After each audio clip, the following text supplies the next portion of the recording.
Hello दोस्तों, कैसे हो? आपका स्वागत है त्रिपान स्टडी सेंटर में। आज जो हम करने जा रहे हैं काफ़ी महत्वपूर्ण टॉपिक है इंडस्ट्रियलाइजेशन यानी औद्योगिकरण। काफ़ी महत्वपूर्ण है, हर एक क्लास के बच्चों के लिए महत्वपूर्ण है। ये प्रोजेक्ट के लिए भी इम्पोर्टेंट है, तो असेसमेंट के लिए मेरे महत्वपूर्ण रहेगा। आपका कोई प्रोजेक्ट है तो इसमें काफ़ी महत्वपूर्ण रहेगा, क्योंकि इसमें हम हर एक बात को एनालाइज करेंगे। औद्योगिकरण के दुष्परिणाम, नामों का, औद्योगिकरण का अर्थ, उसकी परिभाषा, उसके उद्देश्य, प्रभाव, सभी चीज़ों पर जो है हम विस्तार पूर्वक एनालाइज करेंगे और हर एक टॉपिक पे जो है हम अपना विचार रखेंगे। लेकिन ये सब तब होगा जब हम ये टॉपिक स्टार्ट करेंगे। लेकिन टॉपिक स्टार्ट करने से पहले एक बात जो मैं हमेशा कहता हूँ, जिसको आपको सोचना भी चाहिए, विचार भी करना चाहिए और इवन अमल भी करना चाहिए, वो ये है कि जब भी वीडियो देखिए पूरा देखिए, क्योंकि अधूरा जानकारी सदैव खतरनाक होता है। साथ में एक इंपॉर्टेंट बात ये भी रहता है, अगर आप पहली बार वीडियो देख रहे हो तो लाइक शेयर सब्सक्राइब करना मत भूलना, क्योंकि दोस्तों लाइक कीजिएगा तो बनाने वाले का मनोबल बढ़ता है, सब्सक्राइब कीजिएगा तो इससे ये होता है कि जब भी मैं कोई वीडियो डालूंगा उसका नोटिफिकेशन आपको समय रहते मिल जाएगा। और देखिए शेयर का मतलब ये होता है कि आपके थ्रू न जाने किन बच्चों को हेल्प मिल जाए, ये आप भी नहीं जानोगे, इसलिए जो है आप शेयर जरूर करो, ठीक है। व्हाट्सएप स्टेटस पे भी लगाओ। दोस्तों एनएसएस सेंटर जो है कई मानने में बहुत से बच्चों के लिए हेल्पफुल है, चाहे वो 8th क्लास हो, 9th 10th 11th 12th हो, चाहे वो NIOS बोर्ड के बच्चे हों, ठीक है, चाहे BA MA के बच्चे हो, सभी क्लासों के लिए कुछ ना कुछ जो है त्रिपान एनएसएस सेंटर में उपलब्ध है। तो इसलिए आपके लिए ज़रूरी है कि आप सब्सक्राइब करके इसको चैनल को जो है सेव कर लो, नहीं तो बाद में अगर रिसर्च करोगे तो शायद आपको ये चैनल प्राप्त ना हो। तो इसलिए सोचना नहीं, विचार नहीं करना है, सब्सक्राइब करके जो है अपने पास सेव करना है। दोस्तों ये तो बात था आपके लिए, लेकिन अब देखते हैं हमारा आज टॉपिक क्या है।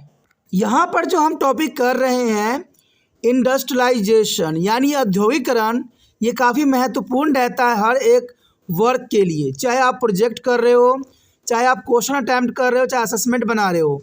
यहाँ पर देखा जाए तो त्रिपान स्टडी सेंटर ने आपके लिए सभी चीज़ों का व्यवस्था यहीं पे कर दिया है, तो हर चीज़ जो है आपको यहाँ पर मिल जाएगा। इसी के अंतर्गत हमारा टॉपिक जो है इंडस्ट्रियलाइजेशन यानी औद्योगिकरण, ये कई बार एग्ज़ाम में रहा है और हर एक क्लास में बात पूछी जाती है। तो यहाँ पर हमने औद्योगिकरण का अर्थ, परिभाषा, इसके प्रभाव, इसके गुण अवगुण, इसके उद्देश्य, इसके कंक्लूजन, हर बात का जो है हम एनालाइज करेंगे, समझेंगे, और इसके बाद आपको कोई वीडियो देखने की ज़रूरत नहीं पड़ेगा, ये मेरा दावा है। सब प्रथम अगर हम यहाँ पर बात करें औद्योगिकरण का अर्थ, तो देखिए औद्योगिकरण का अर्थ यही होता है कि संयुक्त राष्ट्र की एक रिपोर्ट के अनुसार देखा जाए तो औद्योगिकरण से तात्पर्य बड़े बड़े उद्योग के विकास तथा छोटे और कुटीर उद्योग धंधों के स्थान पर बड़े पैमाने की मशीन की व्यवस्था से है।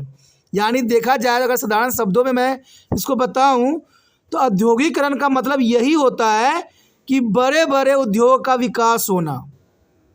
देखा जाए तो बड़े बड़े उद्योगों का विकास के कारण छोटे और कुटीर उद्योगों का जो है यहाँ पर विलुप्त हो जाती है, ख़त्म हो जाती है, क्योंकि यहाँ पर छोटे उद्योग और कुटीर उद्योगों की जगह पर जो है औद्योगिकरण के कारण बड़े बड़े मशीनों के जो है पैमाने बढ़ जाती हैं, जिनके कारण मजदूर को भी जॉब नहीं मिल पाती है। तो औद्योगिकरण के यहाँ पर साफ संयुक्त राष्ट्र संघ ने रिपोर्ट दी थी कि औद्योगिकरण से तात्पर्य बड़े बड़े उद्योगों का विकास तथा छोटे और कुटीर धंधे के स्थान पर बड़े पैमाने के मशीनों की व्यवस्था से की गई है। औद्योगिकरण एक प्रकार की प्रक्रिया है। औद्योगिकरण जो है एक प्रकार की प्रक्रिया है जिसके अंतर्गत लोग पुरानी पद्धतियों को त्याग देते हैं। औद्योगिकरण एक प्रक्रिया है जिसके अंतर्गत लोग पुरानी पद्धतियों को त्याग देते हैं और उसके स्थान पर आधुनिक, अधिक सरल, अधिक उत्पादित तकनीकी साधनों का उपयोग करते हैं। तो आप समझ गए होंगे कि औद्योगिकरण का मतलब ही यही होता है कि हमें आधुनिक, अधिक हमें जो उससे मुनाफा हो, अधिक टेक्नोलॉजी को बढ़ा भी सकें और उससे हमें मुनाफा का जो है मेन यहाँ मकसद रहता है। औद्योगिकरण से अभिप्राय मशीनीकरण तथा यांत्रिक विकास से भी है। देखा जाए तो औद्योगिकरण की अगर बात आप करते हो तो औद्योगिकरण में जो है मेन इसमें मुद्दा होती है मशीनीकरण का और यांत्रिक विकास का। आधुनिक समाज में उद्योग संबंधी कार्य ही नहीं, अतुल गृह कार्य भी तकनीकी विकास का महत्वपूर्ण योगदान से होता है। वास्तव में औद्योगिकरण आधुनिक युग की एक आवश्यक प्रक्रिया है। कहते हैं अगर आप आधुनिक युग में हो, आधुनिक युग की बात करते हो, अगर आप मशीनों की बात नहीं करते हो, यांत्रिक चीज़ों की बात नहीं करते हो, तो औद्योगिकरण की बात नहीं करते हो तो आधुनिक युग में होना कोई भी बड़ी बात नहीं रह जाती है, क्योंकि आधुनिकीकरण का मतलब ही है आधुनिक युग, यानी कल पुर्जों का युग, जहाँ पर हर कार्य मशीनों से होती है। आज सभी हाथों से किए जाने वाले कार्यों के स्थान पर मशीनों ने ले लिया है, और ना जाने कितने लोगों के जो है हाथ को भी काट दिया है, क्योंकि जो पहले 10 व्यक्ति मिल के कार्य किया करते थे, आज मशीन चंद सेकंडों में 10 मजदूरों का काम जो है चंद सेकंडों में करके रख देते हैं। तो ये औद्योगिकरण के कारण ही संभव हो पाया है। औद्योगिकरण एक ऐसी प्रक्रिया है जिसमें आधुनिकतम प्रौद्योगिकी का प्रयोग किया जाता है, यानी देखा जाए तो आधुनिकीकरण ऐसी प्रक्रिया है जिसमें आधुनिकतम जो है हम प्रौद्योगिकी का प्रयोग किया जाता है, और जिसके उद्देश्य उत्पादन के साधनों में वृद्धि करना है। मनुष्य के श्रम की जगह मशीन पर निर्भर करना और कम से कम मेहनत से जीवन स्तर को ऊंचा उठाना होता है, क्योंकि मशीन एक ऐसा चीज़ है जिससे जो है लोगों की जीवन काफ़ी बेहतर उठती और बेहतर बनती है। इसके माध्यम से मनुष्य की जो है मशीन पर निर्भरता बढ़ती चली जा रही है। अगर मैं आज समय की बात करूं तो आज इंसानों को मशीन पर निर्भरता दिन प्रतिदिन बढ़ती ही चली जा रही है। आज हर कार्य जो है मशीनों के द्वारा ही की जाती है, तो ये बहुत बड़ी बात है। और प्रकृति पर मनुष्य के नियंत्रण में भी वृद्धि हुई है। देखा जाए तो प्रकृति पर मनुष्य के नियंत्रण में वृद्धि हुई है, क्योंकि हमने प्राकृतिक में नियंत्रण को खो दिया है। जो प्राकृतिक में होना चाहिए, आज प्राकृतिक में भी विपरीत कार्य हो रहे हैं। औद्योगिकरण कोई ऐसी प्रक्रिया नहीं है जो कल कारखानों तक ही सीमित रहती है, बल्कि यह मूलतः एक आर्थिक प्रक्रिया है जिसके अंतर्गत मशीन के माध्यम से उत्पादन में वृद्धि की जाती है। यानी देखा जाए तो हम सिर्फ औद्योगिकरण इस बात की तरफ नहीं ध्यान दे सकते कि ये कारखानों की और औद्योगिक का ही विकास करता है। देखा जाए तो ये हमारा आर्थिक प्रक्रियाओं में भी मददगार होता है। इवन कि आप अगर जो ये वीडियो देख रहे हो तो ये भी एक जो है एक टेक्नोलॉजी का ही एक माध्यम है।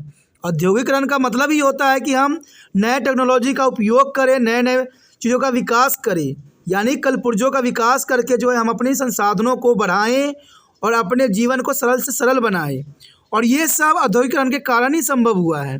पहले देखिए, कोई भी चीज़ आपको जो होता था खुला मिलता था, रॉ मटेरियल के रूप में मिलता था, लेकिन आज औद्योगिकरण के कारण सभी चीज़ें जो है बना बनाया मिल रहा है, और आप लोगों को सिर्फ एक कॉल या एक मैसेज करना होता है।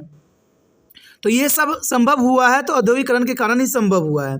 और ये बहुत बड़ी बात है, समझने वाली भी बात है कि आज मशीनों के माध्यम से उत्पादन में हमने वृद्धि भी की है, लेकिन ये नहीं है कि इससे हमें अच्छा ही मिला है, इसका कुप्रभाव भी हमें बहुत देखने को मिलता है, जिसके विषय में हम आगे चर्चा करेंगे। औद्योगिकरण और नगरीकरण के एक ही सिक्के के पहलू हैं। देखा जाए तो औद्योगिकरण और नागरीकरण, नगरीकरण मतलब होता है नगर का विकास करना, और औद्योगिकरण का मतलब होता है उद्योग का विकास करना। दोनों एक ही सिक्के का पहलू हैं, यानी सिक्का एक है, इनके दो पहलू हैं, यानी हेड एंड टेल है। औद्योगिकरण होता है तो नगरीकरण भी होगा, अगर नगरीकरण होता है तो औद्योगिकरण भी विकास होगा। तो यहाँ पर कहना कोई गलत नहीं होगा कि एक सिक्के के दो पहलू हैं, अर्थात औद्योगिकरण और नगरीकरण से उत्पन्न सामाजिक संस्कृति प्रभावों में कोई विभिन्नता हमें नज़र नहीं आती है, क्योंकि सामाजिक संस्कृति प्रभावों में कोई विभिन्नता हमें नज़र नहीं आती है।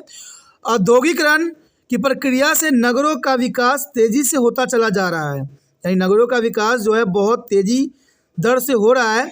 जिस स्थान पर औद्योगिकरण होता है वहाँ लोग रोजगार के लिए आने लगते हैं और जनसंख्या में बढ़ोतरी होने लगती है। तो ये तो बात सच्चाई है कि जहाँ पर उद्योग लगाई जाएगी वहाँ पर लोग जो है जॉब के तलाश में वहाँ जाएंगे और वहाँ पर एक नगर के विकास हो जाएगा। तो जहाँ पर उद्योग होगा वहाँ नगर का विकास होगा, और जहाँ नगर का विकास होगा वहाँ उद्योग का विकास होना कोई बड़ी बात नहीं है। तो इसीलिए यहाँ पर बताया गया है कि औद्योगिकरण और नगरीकरण एक ही सिक्के के दो पहलू हैं। ये तो हमने अर्थों को बारे में अध्ययन किया। अब अगर हम इस औद्योगिकरण की परिभाषा की बात करें तो हमें अलग अलग विद्वानों के अंतर्गत हमें परिभाषा समझना पड़ेगा, क्योंकि एक विद्वान के से समझना हमारे लिए संभव नहीं रह जाएगा। कहते हैं अनेक विद्वानों ने औद्योगिकरण की परिभाषा करने का यत्न किया है, जिनमें से औद्योगिकरण की मुख्य परिभाषा यहाँ पर दिया गया है जो हम एनालाइज करने जा रहे हैं। देखा जाए तो औद्योगिकरण की परिभाषा काफ़ी महत्वपूर्ण रहता है। सर्वप्रथम अगर हम बात करें पी का कांग चांग के अनुसार, तो इन्होंने साफ शब्दों में ये बात का जो है अनुसरण किया था कि औद्योगिकरण का अर्थ उस प्रक्रिया से है जिसके अंतर्गत उत्पादन कार्य में महत्वपूर्ण परिवर्तन होते रहते हैं। यानी देखा जाए तो औद्योगिकरण से अर्थ उस प्रक्रिया से होता है जिसके अंतर्गत उत्पादन कार्य में महत्वपूर्ण परिवर्तन होते रहते हैं। इनमें से आधारभूत परिवर्तन भी देखने को मिलता है जिनका संबंध किसी औद्योगिक उपक्रम के यांत्रिकरण, नवीन उद्योग के निर्माण, नए बाजार की स्थापना तथा किसी नवीन क्षेत्रों के विदोहन से भी हो सकता है। यानी देखा जाए तो नए बाजार की जो नवीन क्षेत्रों का विद्रोहन यानी उसको बर्बाद करना। देखा जाए तो मैं आपको यहाँ बता दूँ कि जैसे अंग्रेज़ भारत में आए थे, ब्रिटिश भारत में आए थे, तो इन्होंने अपना औद्योगिकरण किया था यहाँ पर। तो यहाँ पर छोटे उद्योग का, कुटीर उद्योग का जो है समापन हो गया, ख़त्म हो गया, क्योंकि जर्नल सी बात है, औद्योगिकरण आई है तो दूसरे उद्योग का जो है नष्ट होना एक स्वाभाविक बात बन जाती है। तो यही बात जो है यहाँ पर पी कांग चांग कहना चाहते हैं। यह एक तरह के पूंजी के गहन यानी डीपिंग्स और व्यापक वीडिंग्स बना देने की विधि है। यानी देखा जाए तो गहन और व्यापक बनाने की ये सबसे महत्वपूर्ण विधि है कि एक की जो है सृजन होगा तो एक का जो है विनाश होना स्वाभाविक बनाती है। तो यहाँ पर काफ़ी महत्वपूर्ण पी कांग जोंग के अनुसार यहाँ पर बात बताई गई। आगे देखते हैं किस विद्वानों ने क्या विचारधारा रखी है। आगे देखें तो आगे जो हमारे यामे के अनुसार, यामे ने भी अपनी महत्वपूर्ण विचारधारा रखा था औद्योगिकरण के अंतर्गत, और उनका साफ विचार था कि विस्तृत अर्थों में औद्योगिकरण आर्थिक विकास तथा रहन सहन के सदर में सुधार की कुंजी मानी जाती है। चलिए ये बात काफ़ी हद तक सही भी है, क्योंकि देखा जाए किसी भी क्षेत्र में औद्योगिकरण होता है तो सबसे प्रथम जो होती है आर्थिक विकास होती है और लोगों के रहन सहन के सदर में जो है काफ़ी बदलाव देखने को मिलता है। प्रचलित विचारधारा के अनुसार निर्माण उद्योग के रूप में औद्योगिकरण को आर्थिक स्थिरता लाने एवं निर्धनता को दूर करने की संजीवनी माना जाता गया है। तो ये भी बात गलत नहीं है। देखा जाए तो जिस क्षेत्र में औद्योगिकरण होता है वहाँ बड़े बड़े फैक्ट्रियाँ लगाई जाती है और बहुत से गरीब निर्धन लोगों को जो है रोजगार मिल जाती है। तो देखा जाए तो औद्योगिकरण, यामे ने साफ कहा था कि औद्योगिकरण लगाने से क्या होता है, स्थिरता आती है समाज में और निर्धन को दूर करने की ये संजीवनी के रूप में देखा जा सकता है। तो यामे ने यहाँ पर बहुत ही महत्वपूर्ण बात का जो है अनुसरण करवाया है कि लोग जहाँ पर औद्योगिकरण होता है वहाँ पर आर्थिक विकास तो होती है, प्लस रहन सहन में भी लोगों की काफ़ी बदलाव देखने को मिलता है और गरीब लोगों को बहुत सारे काम मिल जाते हैं जिसके कारण उनका जीवन यापन चलाना संभव हो पाता है। तो यामे ने काफ़ी महत्वपूर्ण यहाँ पर औद्योगिकरण के अंतर्गत अपनी डेफिनेशन दी थी। अगर हम नेहरू जी की बात करें तो नेहरू जी ने भी अपने शब्दों में उन्होंने काफ़ी महत्वपूर्ण बात की तरफ इशारा किया है। उन्होंने बताया था कि सभी राष्ट्र जिस देवता की आराधना करते हैं वो देवता है औद्योगिकरण। यानी देखा जाए तो अमेरिका, देखिए अमेरिका औद्योगिकरण के कारण ही आज पावरफुल बना हुआ है। देखा जाए तो हर एक देश, इंग्लैंड ने भी भारत को कोलिजम इसलिए बनाया क्योंकि वो औद्योगिकरण करना चाहता था, भारत से व्यापार और अपने सामानों को खपत करना चाहता था।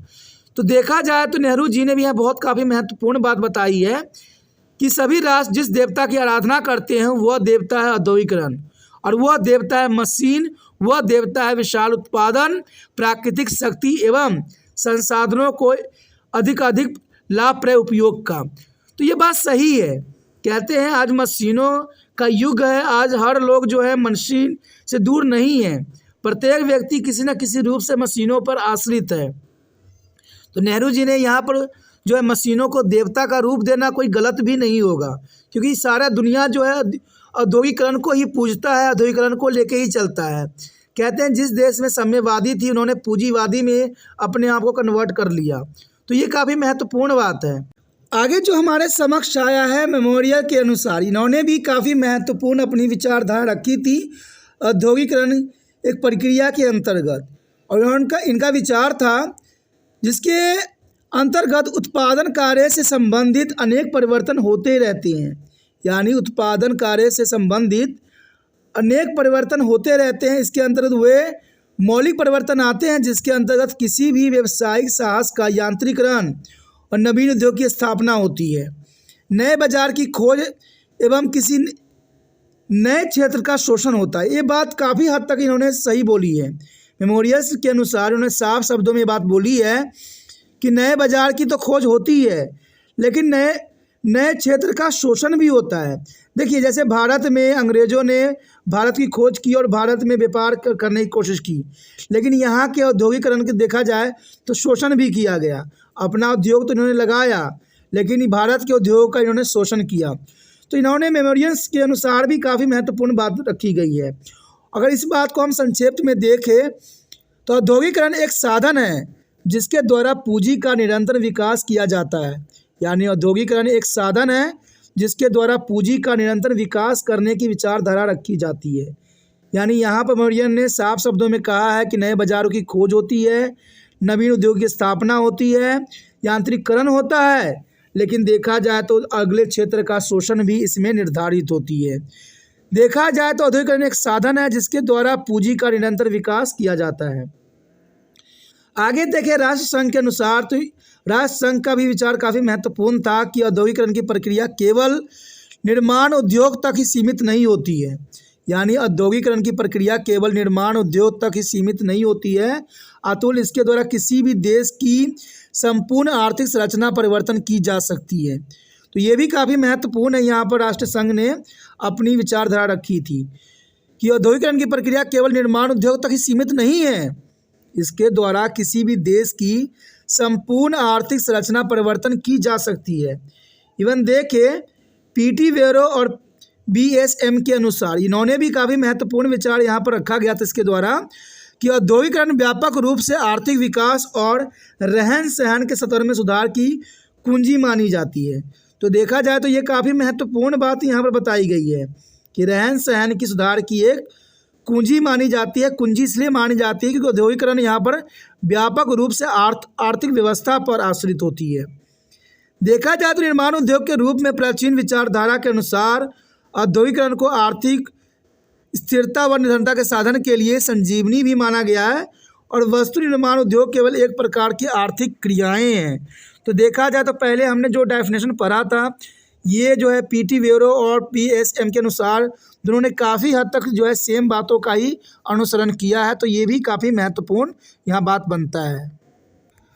आगे यदि हम बात करें गुनर कार्डिल के शब्दों में, तो ये भी इन्होंने काफ़ी महत्वपूर्ण अपनी विचारधारा यहाँ औद्योगिकरण के अंतर्गत रखा था और इनका विचार था कि निर्माण उद्योग एक अर्थ में उत्पादन के उच्चतर स्तर तक प्रतिनिधित्व करते हैं।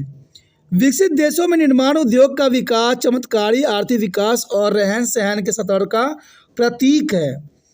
अल्प विकसित देशों में भी उद्योग में श्रम शक्ति की उत्पादकता और परंपरागत कृषि कार्यों से पर्याप्त अधिक है। औद्योगिकरण और उद्योग में संलग्न व्यक्तियों की उन्नति और प्रति व्यक्ति राष्ट्रीय आय में वृद्धि करने का एक साधन है। देखिए, औद्योगिकरण देखा जाए तो प्रति व्यक्ति उन्नति और प्रति व्यक्ति आय में वृद्धि करने का एकमात्र साधन है। और ये बात गुनर कार्डिल ने अपने शब्दों में कही, जो कहीं हद तक बात सही भी है कि औद्योगिकरण से देखा जाए तो लोगों की उन्नति तो होती है, प्लस प्रति व्यक्ति राष्ट्रीय आय में भी काफ़ी वृद्धि हमें देखने को मिल जाती है। देखा जाए अगर हम सिंपल परिभाषा के रूप में इसको देखें साधारण तौर पे, तो ये तो साफ हो जाता है कि औद्योगिकरण वो प्रक्रिया है जो न केवल मूलभूत निर्माण उद्योग की स्थापना करता है, अतुल वह समाज की संपूर्ण आर्थिक पृष्ठभूमि को भी परिवर्तन करता है। तो ये बात तो सत्य है कि औद्योगिकरण से सिर्फ जो है उद्योग की स्थापना नहीं होती है, एक समाज की भी स्थापना होती है जिसमें समाज में रहन सहन में भी काफ़ी सुधार होता है। तो औद्योगिकरण के कारण न जाने कितने लोगों की जीवन बदली है, तो कितने लोगों के जीवन जो है नष्ट भी इसके अंतर्गत हुआ है। यदि इस बात को हम सारांश के रूप में लें तो काफ़ी महत्वपूर्ण रहेगा कि वास्तव में संकुचित अर्थ में औद्योगिकरण का तात्पर्य यही होता है, औद्योगिकरण का मतलब यही होता है कि निर्माण उद्योग को अधिक से अधिक स्थापित किया जाए, जिससे एक तरफ उत्पादन के साधनों की क्षमता में वृद्धि हो सके तथा उसका अधिकतम उपयोग भी किया जा सके, दूसरी तरफ जनजीवन स्तर को भी उठाया जा सके। कहते हैं व्यापक अर्थ में औद्योगिकरण से आशय यंत्रों तथा नवीनतम तकनीक ज्ञान एवं प्रयोग शक्ति में वृद्धि और वैज्ञानिक औद्योगिकरण संगठन विधियों का उपयोग और बड़े पैमानों पर पूंजी के विनियोग से है। इसमें अनंत श्रम विभाजन भी आ जाता है, इसमें अर्थव्यवस्था का वितरण भी सम्मिलित होती है और विनिमय प्रणाली भी इसके अंतर्गत आ जाता है। और इस तरह हम कह सकते हैं कि औद्योगिकरण एक ऐसी प्रक्रिया है जिसमें अधिकतम तकनीकी ज्ञान का जो है प्रयोग किया जाता है। देखिए औद्योगिकरण में जनरल सी बात है, औद्योगिकरण वहीं पर संभव हो पाता है जहाँ पर जो है तकनीकी ज्ञान का उपयोग किया जा सके। और देखा जाए तो ये काफ़ी महत्वपूर्ण है, जिसका उद्देश्य यही होता है कि नवीन उद्योग की स्थापना करना, श्रम और विभिन्न प्रकार के उत्पादनों को साधन का प्रयोग करना और आर्थिक साधनों में सुधार करना, जिससे जनजीवन का स्तर जो है ऊपर उठ सके। औद्योगिकरण का यहाँ पर वास्तविक मतलब यही रह जाता है कि हमने क्या करना है, हमारे जीवन के स्तर में वृद्धि करना है। औद्योगिकरण संभव हुआ है तभी मानव के जीवन के स्तर में भी काफ़ी हमें सुधार देखने को मिला है। तो यहाँ पर काफ़ी महत्वपूर्ण परिभाषा था और अर्थ भी हमने यहाँ पर एनालाइज किया जो काफ़ी महत्वपूर्ण था। मुझे नहीं लगता कि इससे अधिक आपको कहीं कुछ मिलने वाला है और ये काफ़ी महत्वपूर्ण है। आगे हमारे समक्ष रहेगा उद्देश्य, प्रभाव और भी बहुत कुछ है, तो आप बने रहे तिरपान स्टडी सेंटर के साथ। जितना हो सके इस वीडियो को शेयर कीजिए, जितना शेयर कीजिएगा तिरपान स्टडी सेंटर उतना ही आपके लिए महत्वपूर्ण बनता जाएगा।